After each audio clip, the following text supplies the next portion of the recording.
não estava na aula passada. Lembramos que tem 2 trabalhos para ser entregues até semana que vem. Semana que vem a gente vai entrar na sala de aula, confirmar o recebimento dos trabalhos, fazer chamada, e aí você que fez tudo direitinho, bonitinho, né? Está de férias. Última aula hoje, então. Me fala aí se tem alguma dúvida em relação aos trabalhos, está tudo certo.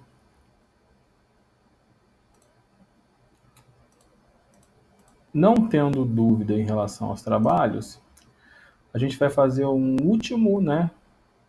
Trabalhar um último assunto, um último título de crédito para a gente finalizar o nosso programa. Né? É pequenininho, devemos acabar cedo. A gente falou que os títulos de crédito são documentos criados pelo direito empresarial para que o empresário ou uma sociedade empresária possa, né, conceder crédito. Então, documentos de créditos. Esses documentos de crédito podem ser criados em razão das negociações, né, que comumente o empresário faz. Então, ele empresta um dinheiro, ele vende uma mercadoria, né, ele compra, ele troca, ele permuta. E aí, muitas dessas vezes, ele está concedendo crédito às pessoas. A concessão do crédito, né, ela pode não ser tão segura como seria se houvesse, né, esses documentos que a gente estudou durante esses 6 meses. A gente viu que os títulos de crédito têm os títulos de crédito próprio, inclusive foi o seu trabalho da P1, né, um dos trabalhos, e tem os títulos de crédito impróprio. Dos próprios, a gente estudou a letra de câmbio, que é o mais antigo deles, né? Estudamos a nota promissória e estudamos o cheque. E hoje vamos falar dos títulos, né, ou do título de crédito impróprio duplicata, também chamada de duplicata mercantil. Esse nome está um pouco desatualizado, né, duplicata mercantil, porque mercantil é de comércio, né, de mercancia. E você já sabe que o Código Civil de 2002, né, afastou esse conceito de comércio e mercancia para um conceito mais amplo, que é o conceito empresarial. Então, o certo seria chamar de duplicata empresarial, mas a gente acaba não usando essa expressão. Duplicata ou duplicata mercantil, né, é também um título de crédito. É um título de crédito brasileiro, né, específico do Brasil. É um título de crédito criado a partir de uma compra e venda, né, mercantil. Então não é qualquer, ele não vai, né, nascer a partir de qualquer situação. Ele vai nascer a partir de uma compra e venda mercantil. A relação de compra e venda empresarial, ok? Então o empresário compra e vende um produto ou presta um serviço e ele pode emitir contra o comprador desse serviço ou dessa prestação desse, né, comprador desse produto,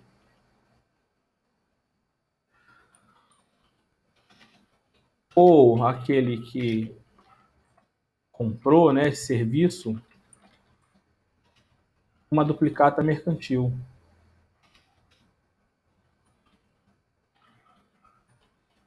A título de crédito a partir de uma compra e venda ou prestação de um serviço, sendo emitido em face, né, contra o comprador ou contratante de serviços. Então imagine, você tem uma loja, você vai até a fábrica e compra mercadorias dessa loja. Em relação dessa compra e venda, a loja emite, né, perdão, a fábrica emite contra a loja duplicatas mercantis de compra e venda. Você tem uma loja e você contrata uma empresa para reformar o telhado, né? Para reformar as máquinas, para prestar um serviço, seja ele qual for. Em razão dessa prestação de serviço, a prestadora de serviço, a empresa que presta serviço, vai emitir um título contra a sua loja, uma duplicata, para você pagar aquele serviço, né, que foi prestado. Ok? A duplicata, né, também tem lei própria. Está regulada na lei 5474 de 68, que é a lei das duplicatas. Então, abra aí o seu Código Civil, por favor, né? perdão, sua legislação, seu vadimeco, na Lei 5474 de 68, que é a lei específica que vai regulamentar aí a emissão das duplicatas. Ok? Aquele que emite a duplicata também é chamado de sacador, lembra? Então eu vou ter duas figuras aí quando da emissão da duplicata. Figuras ou sujeitos jurídicos. O emitente da duplicata, que a gente chama de sacador, que é aquele que vendeu as mercadorias ou prestou serviços, que é o credor da relação jurídica, né? Nós temos, do outro lado, aquele, né, sacado, que é aquele que comprou, né, as mercadorias ou contratou os serviços a serem prestados, e é o devedor de crédito. Na duplicata, a gente também vai ter aquela figura do aceite, lembra? Né? O que é o aceite? É o ato do sacado se comprometer ao pagamento do título. A diferença é que o aceite, ele é, né, obrigatório. Diferente na letra de câmbio, que o aceite era facultativo. Tem gente que não gosta dessa expressão obrigatória e diz que é necessário.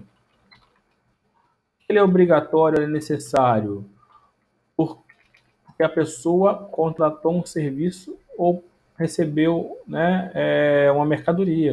E a lei vincula, então, aquela mercadoria ou aquele serviço àquele aceite. Então, se você recebeu a mercadoria na sua loja, não recusa. Você poderia ter recusado a mercadoria, né, porque veio de forma diferente do que você combinou. Mas se você não recusou, né, consequentemente, você ficou com a mercadoria, e se você ficou com a mercadoria, você é obrigado a proceder com o aceite, né? O aceite ele é necessário, ok?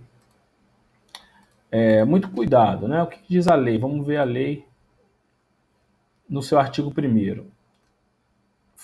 A lei cria, além da duplicata, um outro instituto que é importante, que a gente vai ver, que é a fatura. Vamos ver a lei e eu já explico. O que diz a lei? Da fatura e da duplicata. Artigo 1º. Em todo contrato de compra e venda mercantil entre partes domiciliadas em território brasileiro, com prazo, né, não inferior a 30 dias, então é bom destacar isso, né?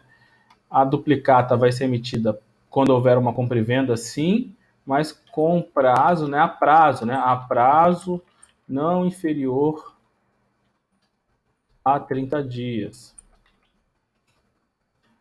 Contados da data da entrega da mercadoria ou do despacho da mercadoria, o vendedor extrairá a respectiva fatura para apresentação ao comprador. A lei ela trata da duplicata de compra e venda e depois ela trata da duplicata de prestação de serviço. Tá? Ela trata separado, mas a ideia é a mesma. Então, se a gente for lá para o artigo 20, né, vai falar a mesma coisa, né? Que as empresas individuais, fundações e sociedades civis dedicam à prestação de serviço poderão, na forma da lei, emitir fatura e duplicata. Tanto o artigo 1º quanto o artigo 20 ainda não fala duplicata, né, diretamente, o artigo 20 até fala que pode emitir, mas está falando da fatura. O que é a fatura? A empresa que venda a prazo superior a 30 dias, ela deve, né, emitir um documento chamado de fatura, que vai conter a relação de todos os produtos e serviços vendidos. Então, a fatura, também chamada de nota de venda, nada mais é que um documento que contém a relação de todos os produtos ou serviços, né, prestados. Então, quando eu liguei lá para São Paulo, eu fui lá comprar minhas mercadorias para a loja. O que a loja vai fazer? Ela vai emitir uma fatura, uma relação, ok? A lei permite que a fatura seja emitida junta com outro documento. Eu poderia emitir separado, ou seja, um documento fatura. Eu poderia emitir um documento duplicata e eu devo emitir um terceiro documento que é nota fiscal. Então, de uma relação de compra e venda, eu tenho vários documentos. Cuidado, hein? Eu tenho a fatura, eu tenho a duplicata, caso seja pago com prazo superior a 30 dias. Eu vou ter uma nota fiscal, que é de emissão obrigatória, e eu posso ter, por exemplo, um boleto. Vamos chegar lá no boleto. Quando eu vou em São Paulo e a mercadoria vem para ser entregue para mim, ou eu pego na hora, não importa, eu vou receber um documento que está escrito assim, nota fiscal barra fatura. Já viu? Sabe onde é que você já viu isso também? Nas suas contas de consumo. Nextel, Claro, Oi, essas contas de telefone aí, qualquer, né? Tá escrito assim, nota fiscal barra fatura. Significa dizer que aquele documento ele tem dois documentos em um. Ele vai ter uma relação discriminada dos serviços que foram prestados para você, né? Lá a concessão da internet, a concessão do telefone, a quantidade de internet, os minutos, as ligações, entre outras coisas, né? Dependendo do tipo de empresa que está prestando serviço.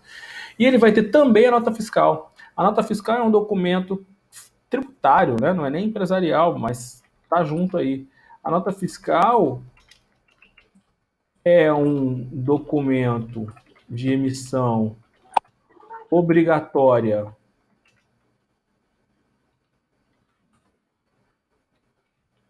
pelo sujeito passivo de uma obrigação tributária, né?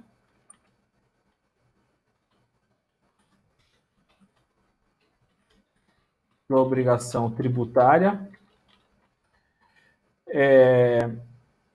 que tem várias funções, né? Que comprova a existência do fato gerador.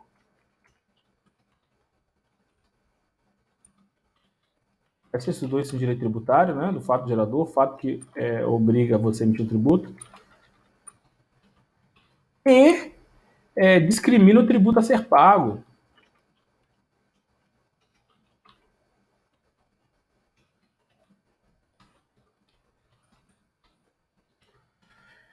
Então você tem uma relação de consumo com a sua empresa aí de net, telefone, seja qual for, e aí ela emite uma fatura para você, discriminando o serviço que você fez, e ao mesmo tempo ela emite uma nota fiscal, certo? Por que você não recebe uma duplicata? Porque o seu pagamento não é com prazo superior a 30 dias. Número um. E número dois, nem é uma relação, né, mercantil, tá? É uma relação de consumo, então também não se enquadraria. Então, para o mundo empresarial, né, eu só estou pegando esse exemplo da sua casa para ficar mais fácil você lembrar de uma fatura na sua vida. Mas quando você vai, né, para, né, as empresas que compram, né, de outras empresas, você vai ter sempre esses dois documentos, né, que podem ser emitidos separados. Né, na verdade, um é de emissão obrigatória, para corrigir na informação, né, uma é de emissão obrigatória, que é a fatura, que é a discriminação dos serviços, e o outro, né, vai acontecer caso o pagamento seja a prazo, né, posterior. Então, vou compartilhar aqui uma tela da internet com você aí. Então, a fatura é isso. Alguém pode informar aí no áudio se está aparecendo? A fatura é uma discriminação. Ah, você comprou 30 cadeiras, comprou 20 mesas, comprou 10 roupas, no preço tal, no valor total. Discriminação dos serviços. E a duplicata é isso, a duplicata é o título. A duplicata vai conter outros requisitos, inclusive o número da fatura, né? O número da duplicata, porque ela é ordenada, o valor a ser pago, quem é o devedor, né? É o sacado, O aceite, lembra que a gente falou que a duplicata tem um aceite, aceite obrigatório, é necessário? A data do aceite, né? Eventualmente, né, vai ter um avalista, aqui nesse caso não tem. Então, a duplicata não se confunde com a fatura, que também não se confunde com a nota fiscal.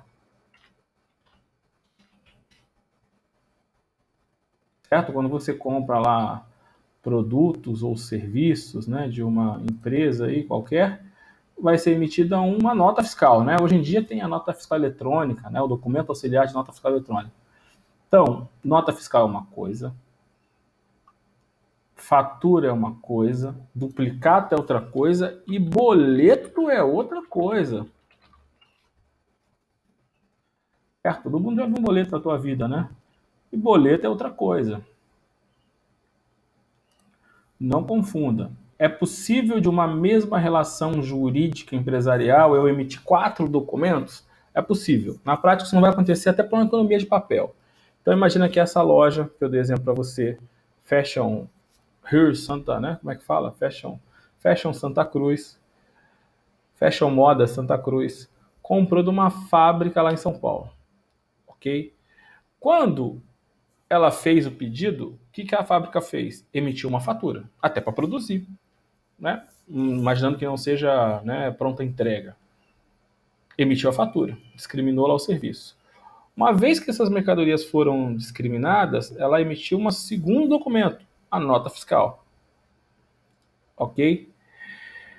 A mercadoria é entregue e a duplicata ela pode ser enviada junto com a mercadoria, pode inclusive ser enviada depois, a lei permite. E o que é a duplicata? A duplicata é, enfim, o título de crédito. É esse que vai ser endossado, é esse que vai ser protestado, é esse que representa a relação jurídica cambiária. Com o passar do tempo, né, para facilitar as negociações, muitas vezes a empresa não vai transferir para outra empresa. Né? Muitas vezes a empresa não vai transferir aquele crédito previsto na duplicata para outra empresa, não vai descontar, não vai endossar a duplicata. Muito comum a gente endossar a duplicata, não já ouviu falar isso? Né? Descontar a duplicata no banco. Ah, eu tenho um monte de duplicata para receber, eu vou lá e desconto, antecipo o pagamento. Muitas vezes ela não faz isso. E aí, o que ela faz? Né? Para eu mandar a duplicata, para você me devolver a duplicata assinada, depois eu ter que te devolver quando você pagar, o que eu faço? Né? Eu só mando a nota fiscal com um canhotinho, né, lá de recebimento, certo?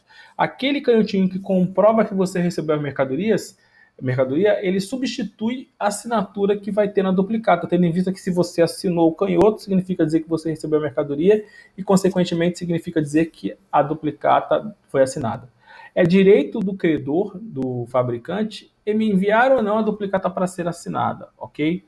Se ele não enviar, ele vai ter lá de posse a duplicata e o canhotinho, que eventualmente substitui a assinatura sua, né, da loja nessa duplicata.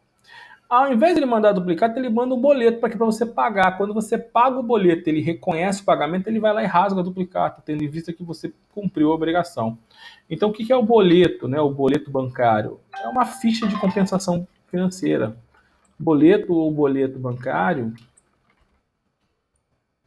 é um documento emitido por uma instituição financeira, banco, né?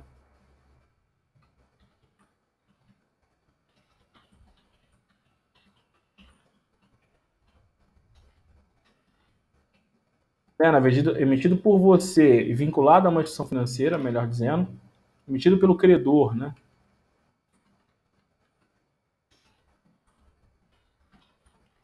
Vinculado a uma instituição financeira que, uma vez pago pelo sacado, acredita em favor do credor, né? Sacador,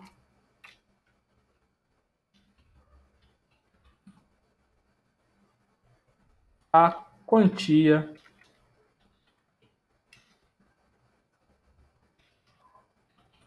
a ele vinculada. Então você vai na minha loja, você compra mercadorias e eu emito um boleto para você. Então você vai pagar aquele boleto, vai estar me pagando aquela dívida da mercadoria. O boleto é a mesma coisa que a duplicata? Formalmente não.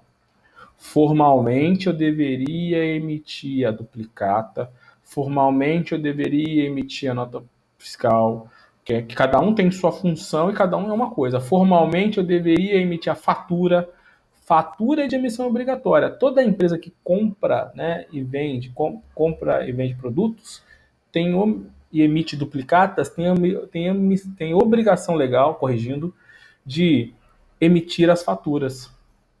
Para quê? Porque as faturas vão ser a pré-emissão da duplicata. Caso, né, ela pretenda no futuro emitir uma duplicata, ela tem que ter antes, né, emitido a fatura. A fatura discriminará as mercadorias vendidas, né, pelo vendedor. Ou pode conter apenas, né, a indicação de números e valores das notas fiscais correspondentes. Parágrafo 1º aí do artigo 2º. Aí vem o importante, né? Tá bom, eu vendi a prazo para você emitir a fatura e eu também quero emitir uma duplicata. Posso? Posso, né? A lei me autoriza. Artigo 2º. No ato de emissão da fatura, dela poderá, veja que não é obrigatório, você pode ter pago à vista. Você pode ter pago, né, com menos de 30 dias. Você me deu um cheque, o pagamento à vista, então não há que se falar em duplicata. Ah, não, quero pagar com mais de 30 dias. Aí a lei exige que o documento tem que ser emitido, o título de crédito é uma duplicata. Né? Voltando para o artigo 2º. No ato da emissão da fatura, dela poderá ser extraída uma duplicata para circulação com efeito comercial, né, empresarial, não sendo admitida qualquer outra espécie de título de crédito para documentar o saque do vendedor pela importância faturada ao comprador. Então, se numa prova de OAB tiver assim, João, né, empresário, cuidado, né, não confunde com consumidor, comprou mercadorias com 60 dias, né, e emitiu um cheque pré-datado. Está errado, né? Primeiro que o cheque pré-datado é à vista. Segundo que ele deveria ter emitido uma duplicata, porque a lei exige, né? A lei criou esse sistema por considerar mais seguro. Na prática, muita gente faz, né? Mas é ilegal, né? Tá em descumprimento do que a lei determina, ok? Que mais? O que tem uma duplicata? Assim como a gente estudou o artigo 1º da LUG, né, que fala o que tem uma letra de câmbio, o 75 da LUG, que fala que tem uma nota promissória, né, o 1º da lei do cheque, que fala que tem um cheque, o artigo 2º, parágrafo 1º da lei da duplicata, também define que tem uma duplicata. Então, aquele modelo que a gente viu na internet rapidamente, né, tem que ter, né, ou tem os seguintes requisitos, né? Quais são os requisitos de uma duplicata? Requisito número 1, a denominação duplicata. Você já deve ter percebido que todos os títulos de crédito, a lei manda dizer qual tipo é, né? Até porque vai ter consequências jurídicas em relação a disso. A data de emissão e o número de ordem. As duplicatas, elas têm que ser emitidas em ordem. Eu não posso ter uma duplicata igual a outra. Sabe por que eu não posso ter uma duplicata igual a outra? Porque a duplicata ela pode gerar uma falsa geração de crédito. Então vamos lá que eu vou te explicar de novo, né, para você entender.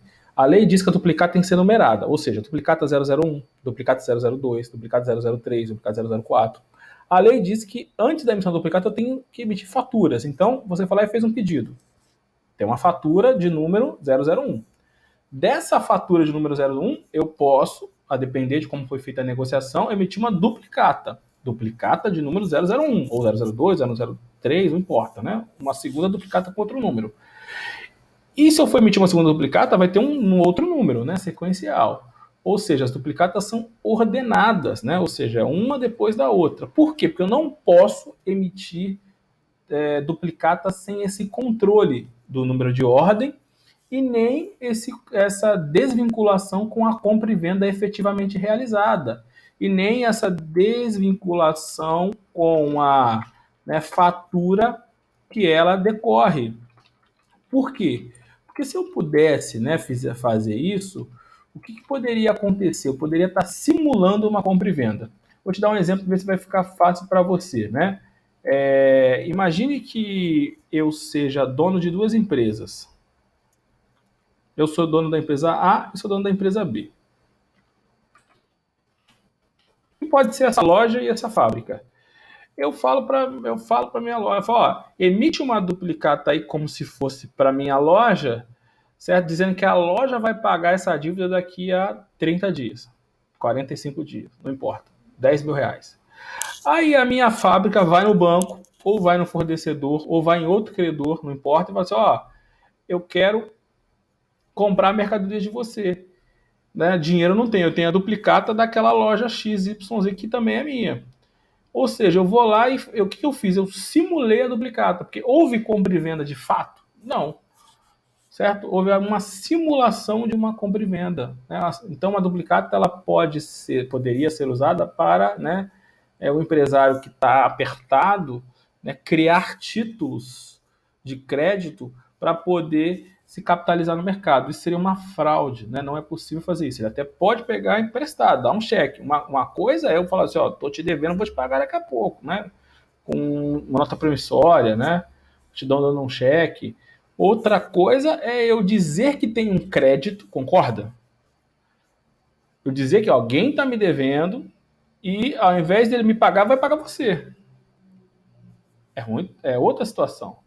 Então eu não posso inventar isso, sob pena, inclusive, de estar cometendo um crime, né? Quem é que são o pessoal aí que vai passar para delegado? Qual é o crime de duplicata simulada? Qual o artigo?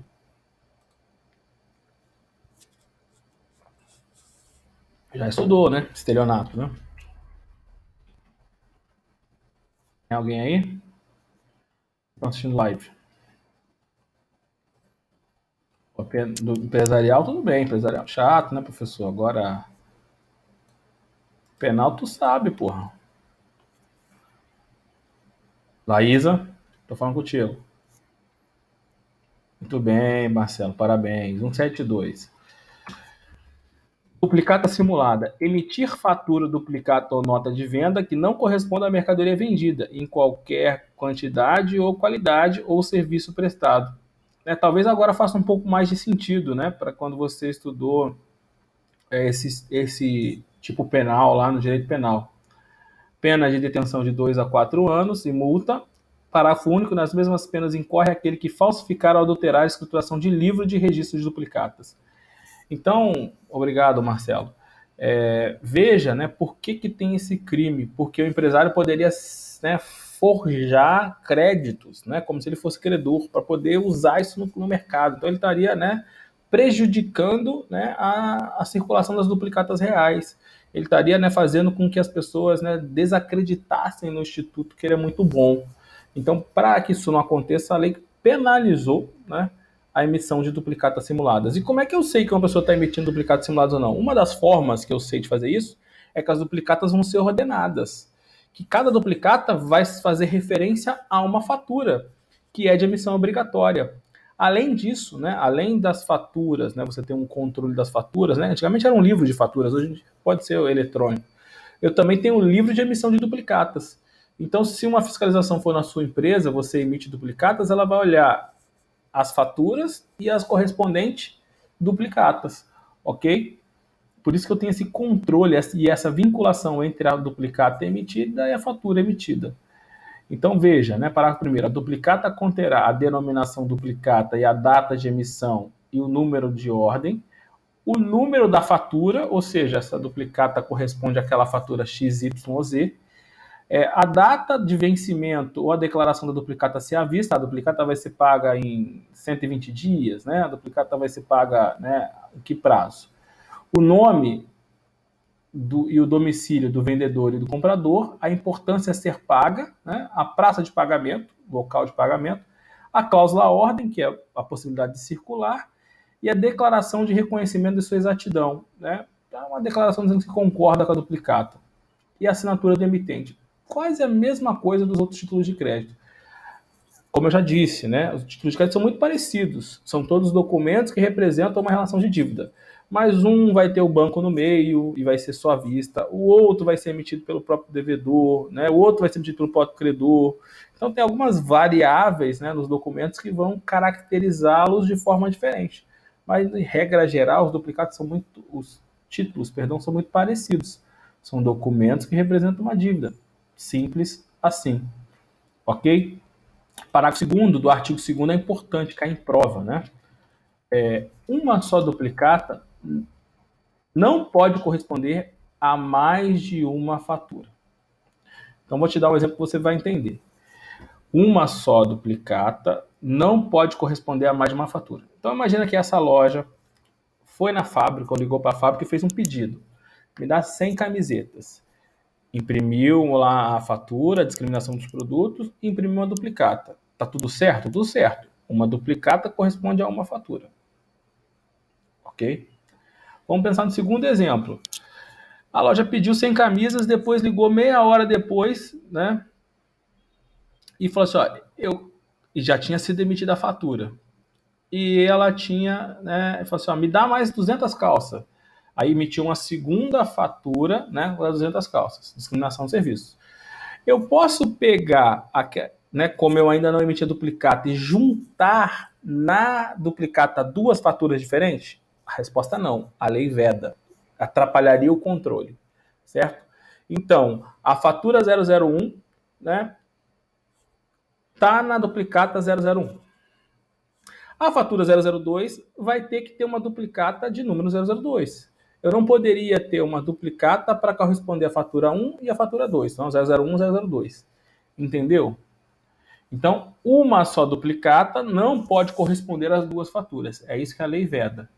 Cuidado, a lei não veda o inverso. Ou seja, eu posso, né, com duas ou mais duplicatas corresponder a uma única fatura? O inverso? Posso. O que seria o inverso? Eu fiz uma compra de 100 camisas, ou seja, emiti uma única fatura, só que eu tenho 3 duplicatas. Posso. Por quê? Porque eu posso ter pago a prazo. Então, imagina que minha compra deu 10 mil reais e eu vou pagar em 3 vezes. Então, eu vou ter uma duplicata de número 001 para pagar, sei lá, 4 mil reais em 30 dias, correspondente à fatura 001, que o valor era 10, eu estou pagando 4. Eu vou ter uma duplicata de número 002, correspondente também à fatura 001, para pagar mais 3 mil reais em 60 dias. Eu vou ter uma duplicata de número 003, para pagar mais 3 mil reais em 90 dias, também correspondente da fatura 001. Ou seja, o inverso não é verdadeiro. De uma só fatura eu posso ter mais de uma duplicata. Mas eu não posso ter uma única duplicata de mais de uma fatura. Isso é importante, isso cai em prova, porque confunde um pouco, tá? Fica ligado em relação a isso. O que mais que tem de diferente aqui para a gente falar que a lei trata, né? Como é que funciona o aceite na duplicata? Regra geral, né, o aceite é o aceite normal, ordinário, né? O que é o aceite normal, o aceite ordinário? É aquele que o sacado assina, não é isso? No título. Então a loja foi lá, recebeu a mercadoria, recebeu a fatura, recebeu a nota fiscal, recebeu a duplicata, assinou e devolveu. Aceite ordinário. Mas eu não te falei que, como a relação é direta entre comprador e vendedor, né, pode ser que a duplicata não seja enviada e mesmo assim vai ter como o dono da mercadoria cobrar? Ou seja, vai ter outras formas de aceite, que é o aceite presumido ou aceite por declaração. O que seria o aceite presumido? O aceite presumido é quando a pessoa, né, apesar de não assinar a duplicata, né, ele assina o comprovante de entrega da mercadoria. Ou seja, se eu receber a mercadoria e, né, fiquei com a mercadoria, significa dizer que eu concordo com o que foi enviado. Se eu concordo, eu presumidamente aceitei a duplicata. Em outras palavras, né, uma pessoa que recebeu a mercadoria, ela pode recusar a duplicata, né? A lei diz que não, né? A duplicata ela deve ser aceita, diz que era necessária, obrigatório. Ou seja, se eu não aceitar, por o fato de eu ter recebido a mercadoria, eu tenho um aceite presumido aí. ok? Por quê? Porque eu recebi a mercadoria. Olha o que diz o artigo 8º, né, em relação à duplicata de compra e venda. O comprador só pode deixar de aceitar a duplicata por motivo de avaria ou não recebimento das mercadorias, né? Ou seja, você vê que a mercadoria está com defeito, você, né, não é obrigado a aceitar, obviamente. Avaria. Ou se a mercadoria sequer chegou, você é obrigado a aceitar duplicata? Claro que não. Vícios, defeitos ou diferenças na qualidade, você comprou A, veio B, né? Você comprou uma qualidade, veio uma pior. Ou na quantidade da mercadoria, você comprou 10, veio 5, ou o inverso, você não é obrigado a aceitar diferente, né? Coisa diferente. E divergência nos prazos e nos preços. Você comprou com 60 dias, veio com 30, você comprou por 10, veio por 20. Ou seja, se está tudo certinho, né? Qualidade, a quantidade, o prazo, o preço. A mercadoria chegou do jeito que você pediu. Consequentemente, a lei diz que o aceite ele é necessário. Ele diz que se você não aceitar, né, o aceite ele se dá por presunção, né, pelo fato de você ter aceitado a mercadoria. A gente vai ver que o aceite por presunção se prova com um protesto. Lembra que a gente estudou protesto? Tem protesto por falta de aceite? Aí é onde se aplica, né? Protesto por falta de aceite. E o outro tipo de aceite é o aceite por declaração. A lei permite que você mande uma comunicação para o, né, emitente da duplicata dizendo que concorda com aquela duplicata. Então você não deu o aceite ordinário, não deu o aceite no próprio título, que seria o ordinário, mas você deu um aceite por comunicação, né, por declaração. Você mandou um e-mail para ele. A lei aceita esse tipo de aceite, né, o aceite com comunicação, em que você, apesar de não ter aceitado no próprio título, você envia para ele um comunicado informando, declarando que esse aceite se deu, né? Ou seja, você tem ali um aceite por comunicação. Então, importante aqui, diferente, né? Especial, específico da duplicata, são os tipos de aceite. Enquanto na letra de câmbio só tinha um aceite, que era inclusive facultativo, aqui o aceite é obrigatório. E aqui o aceite pode ser, né, o ordinário, pode ser por declaração ou comunicação, pode ser o presumido. Já falamos, né, que eu tenho o protesto duplicata, né? O protesto duplicata pode ser por falta de devolução, né, do título. Já vimos quando a gente falou de protesto. Tem 3 tipos de protesto: protesto por falta de devolução,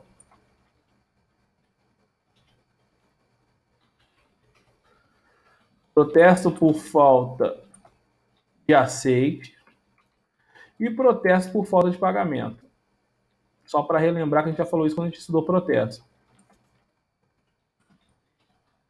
Então, outra característica peculiar da duplicata são as espécies de protesto. Então, eu tenho, né, mais de um tipo de protesto. Ou seja, a duplicata é protestável por falta de aceite, por falta de devolução e por falta de pagamento. Só para ficar aí registrado aí para a gente, né, traduzir essas características, né, importantes relativas à duplicata.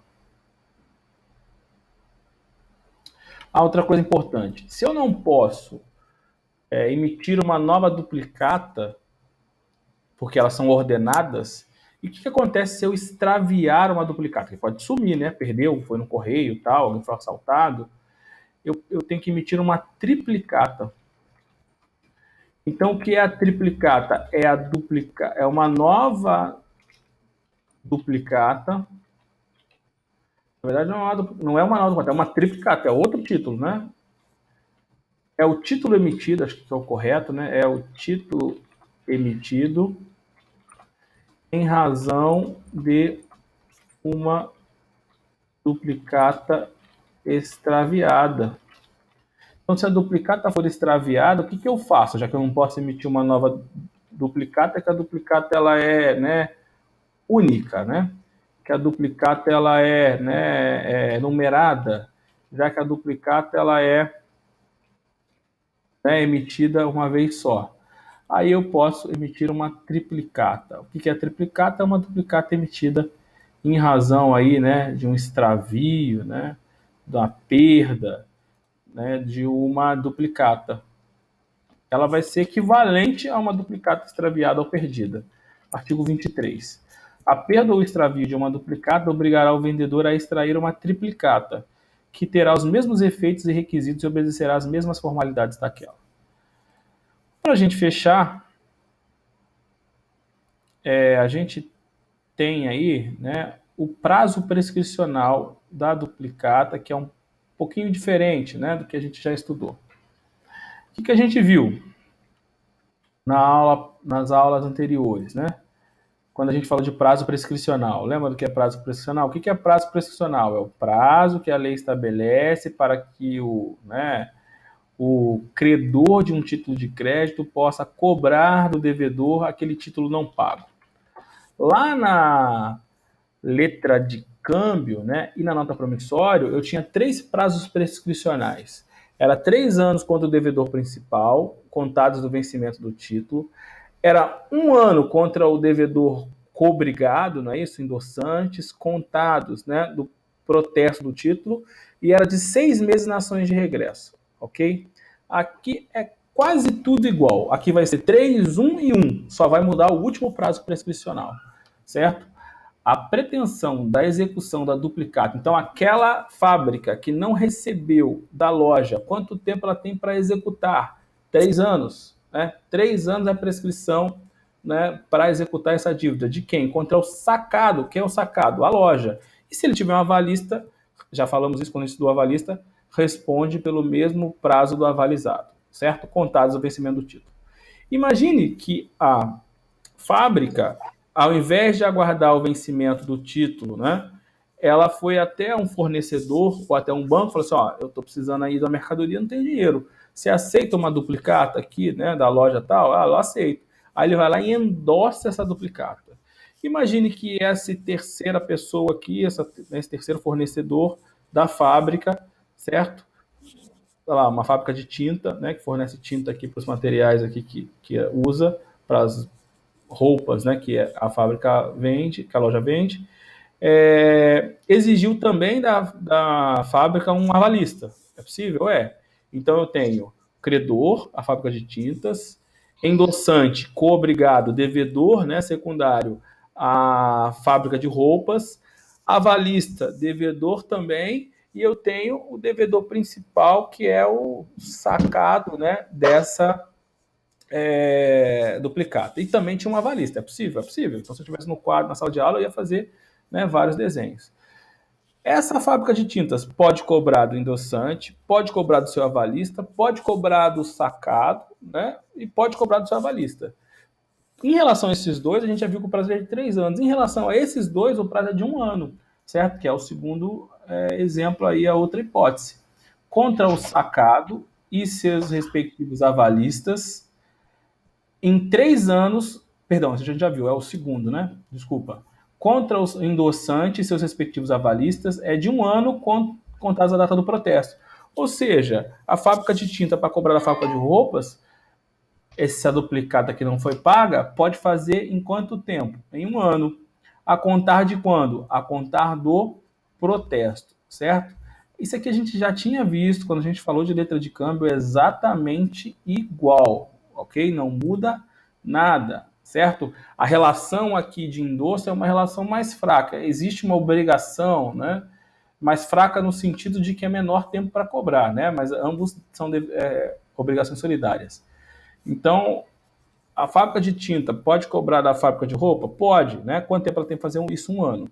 A fábrica de tinta pode cobrar da loja? Pode. Quanto tempo ela tem que fazer isso? 3 anos. A fábrica de tinta pode cobrar do avalista da fábrica de roupa? Pode. Quanto tempo ela tem que fazer? 1 ano, que é a obrigação desse avalista, é a mesma obrigação do seu avalizado. A fábrica de tinta pode cobrar do avalista da fábrica, né, da loja? Pode. Quanto tempo vai fazer? 3 anos. Então, a depender de quem eu for cobrar, quem? Credor, quem está com título de crédito na data do vencimento, que não foi pago, quem está com a duplicata, né, na data do vencimento que não foi paga, ela vai ter prazos distintos. Já vimos isso, é exatamente a mesma coisa. A única coisa que muda aqui é a ação de regresso. A LUG, né, a Lei Uniforme de Genebra, ao tratar da ação de regresso, tanto para a letra de câmbio quanto para a nota promissória, né, estabelecia que o prazo da ação de regresso era de 6 meses apenas. Então, imagina que esse avalista veio a pagar o título, né, o avalista da loja, da fábrica de roupas. Por que ele foi e pagou? Porque ele recebeu o processo, quis pagar, ele sabia que ele devia, né? Ele tem patrimônio, ele não vai esperar uma execução para pagar custas e honorários de sucumbência. Ou ainda ele não pagou e executou e foi o primeiro a ser citado e apenhorado, não importa a razão, fato é que esse cara pagou. Se ele pagou, ele não é o devedor principal, ele é só um compromissado legal, ele é só um responsável legal. Ele só se comprometeu a pagar caso outra pessoa não pague, mas ele não é o devedor principal do título. Ele não está com mercadorias, né? Ele não teve nenhum benefício, né? Se olhar o crédito e débito, ele não tem nenhum crédito a favor dele, certo? Então ele pode mover ações de regresso, seja contra o seu avalizado ou seja contra o devedor principal do título, certo? E seus avalistas. Quanto tempo ele tem para mover essa ação de regresso? 1 ano. Se o dono da fábrica de roupas, né, pagar uma dívida que era da loja, né, por quê? Porque ele foi obrigado a pagar porque ele é devedor cambiário, porque ele é devedor em razão do endosso. Também pode mover uma ação de regresso. Quanto tempo?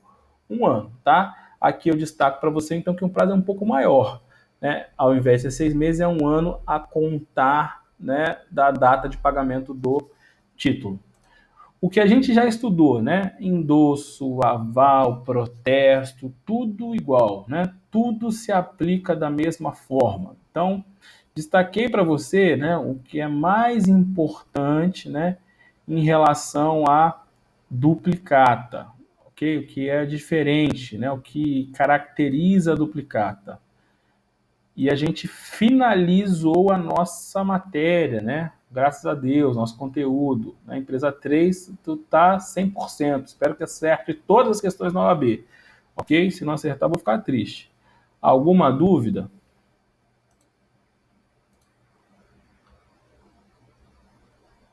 Só tem uma notícia triste para te dar. Empresarial acaba aqui. Tem empresa 4 ainda semestre que vem. Não dá para ter tudo, né? Né, Maurício? Não dá para ter tudo. Semestre que vem tem. Aí acaba.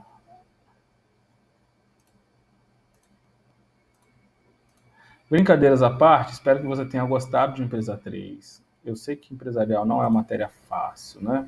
É uma matéria do nosso dia a dia. Espero que eu tenha conseguido fazer que tenha ficado um pouco mais palpável, né? Um pouco mais, mais